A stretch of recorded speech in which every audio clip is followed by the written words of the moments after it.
I was walking quickly past my mom so she wouldn't ask me anything. Then, she reached out and grabbed my wrist to talk to me. As her fingers wrapped around my arm, I saw her face drop. She looked horrified. She immediately lifted up my baggy pajama sleeve to find the bony arm that was hidden underneath. This all started when I was young.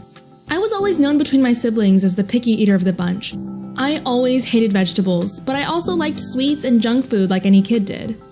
I was the studious, shy girl in class that had very few friends, but when I came home, I had 2 sisters that I could talk to about almost anything, like best friends. No one in our family was sporty. We always sat in front of our computers to do homework, use the internet, and being artistic people, we would also do a lot of drawings and crafts while sitting down. One day, at the age of 12, I was in my bedroom and my 15-year-old sister came in and said, "Ugh, I think my thighs are fat. Come here and let me see yours." She then proceeded to compare her thighs to mine. To her joy, when we sat next to each other and showed our thighs, she realized that hers were actually smaller than mine. Before this day, all I was focused on were my family, my hobbies, and my studies. I hadn't even looked at my body in this way before. It was just a body. It was from that day forward that I started becoming very aware of all my imperfections. I started being unhappy with how I looked. Being siblings, I looked up to my sisters. I wanted to do everything just like they did, and just as well as they did, if not better. When I saw that my sister's thighs were smaller than mine, and I was younger, I became very jealous of how perfect her body was compared to mine. I thought if I lost some weight, I would have slimmer thighs than my sister, and maybe that would make me feel better. I was at my healthiest weight of 46 kilograms at the time. From this point on, I started falling into a deep hole of eating.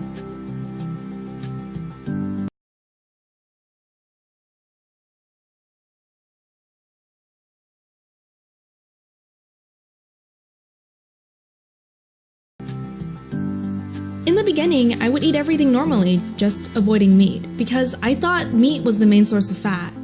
But then I started doing research online. I found out that everything could make you gain weight, especially bread and rice.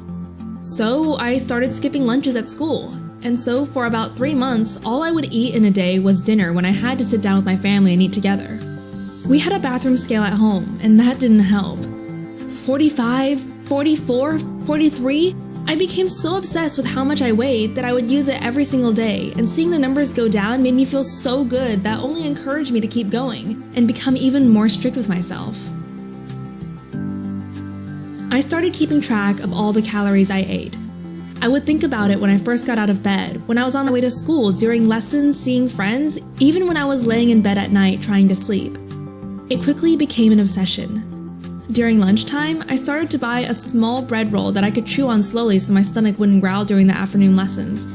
I couldn't let anyone know this was all I was eating for lunch, so I would hide away somewhere my classmates couldn't see me.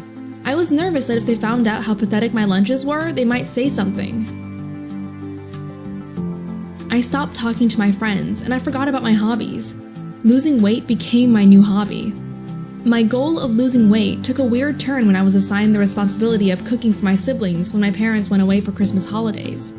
Not only would I lie about having eaten before I served the food to my siblings, I also started serving them bigger and bigger portions of food. My logic was that if they started gaining weight, I would be slimmer in comparison, and it would make me feel better. I also started suspecting my sisters, so I would secretly monitor them to make sure they didn't throw their food away, and would get angry if they didn't finish their meals. Our relationship had gone from being a happy family to becoming very strained.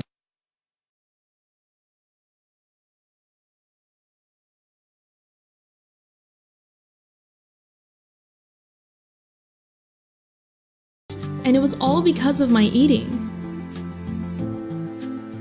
I had stopped talking to my family. I would try and avoid all conversation in case someone brought up food or my weight. That's when it happened. One day, I was walking quickly past my mom so she wouldn't ask me anything, when she reached out and grabbed my wrist to talk to me. As her fingers wrapped around my arm, I saw her face drop. She looked horrified. She immediately lifted up my baggy pajama sleeve to find the bony arm that was hidden underneath. She was so shocked to see how thin I had become without her knowing.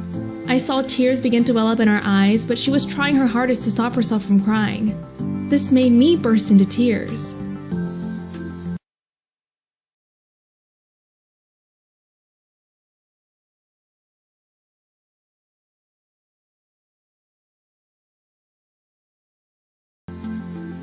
I confessed everything to her that day, about my weight, my eating, my thoughts.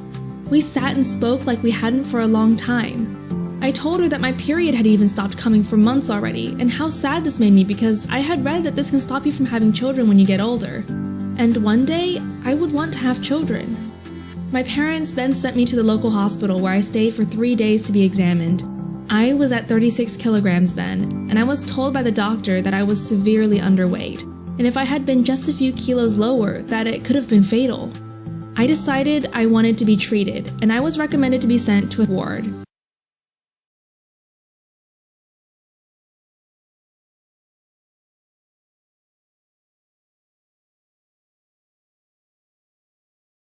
Where I stayed for the next few months.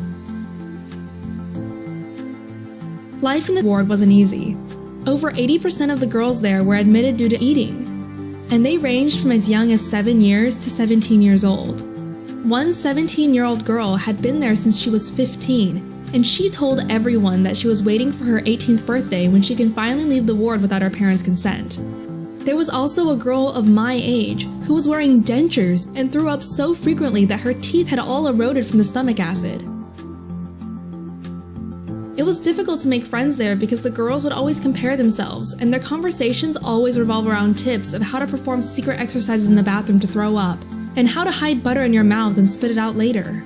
I couldn't believe there were so many people in there who were being offered real help, but all they were doing was trying ways around it. And I decided I did not want to become one of them. I wanted to be healthy, both physically and mentally. Everyone had to follow daily routines of 3 meals and 3 snacks each day. Unlike other girls who always seemed to be disgusted by the amount of food they were forced to consume each meal, I was actually excited by the variation of menu designed by the hospital. I was the nurse's favorite patient. During my free time, I picked up my hobby of drawing again, and I started drawing the patients I was with. I would draw 1 painting each day. My skills got better and better, and I gained respect from everyone with my artwork. It took my stay in there to realize that I wanted to go back to school and study like a normal student, so during my free time, I would read books that I would need to catch up on from school. I now had my goal set, to get out of here and get back to my studies. But before I could do this, I had to weigh in at 50 kilograms to be released. The day came, my weigh-in day checkup. I looked back and remembered the joy I used to get watching my weight go down. I was now having the same feelings watching my weight go up. I knew I was close, and I knew my doctors believed I could do it. I sat and spoke to the doctor first about how I was feeling. And I explained how I had changed how I looked at things, and he said it. Okay, time to jump on the scales. He obviously didn't mean jump, but I was so excited I nearly did. I rushed up to them and placed 1 foot on, followed by the other, and watched the needle spin and bounce past and then below 50, finally settling just over the 50 kilogram mark.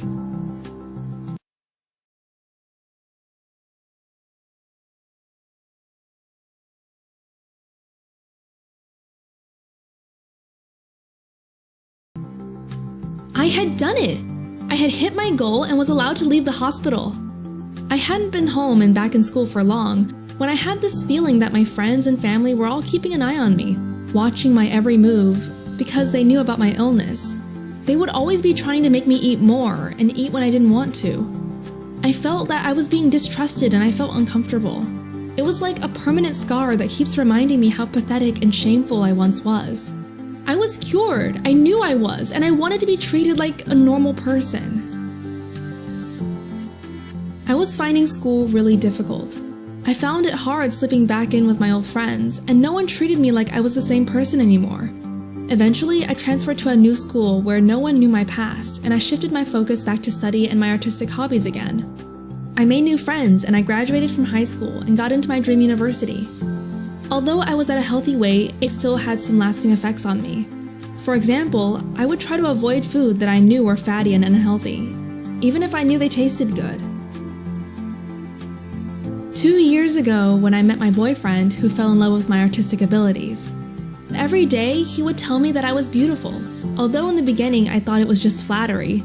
After being reminded every day, I started to believe that I really am loved for who I am, and I've started accepting myself. My boyfriend loves to cook, and now I love to eat. I've stopped avoiding any particular types of food. I just enjoy whatever tastes good, and I enjoy spending time with him as we eat together while watching movies. Eating is not supposed to be a stressful thing, but a way for people to bond together and add a little seasoning to life, just like we add to food. I have told my boyfriend about my past, though not in great detail, but I told him that I've gotten over it and I want to be treated like a normal, healthy person. And he does just that.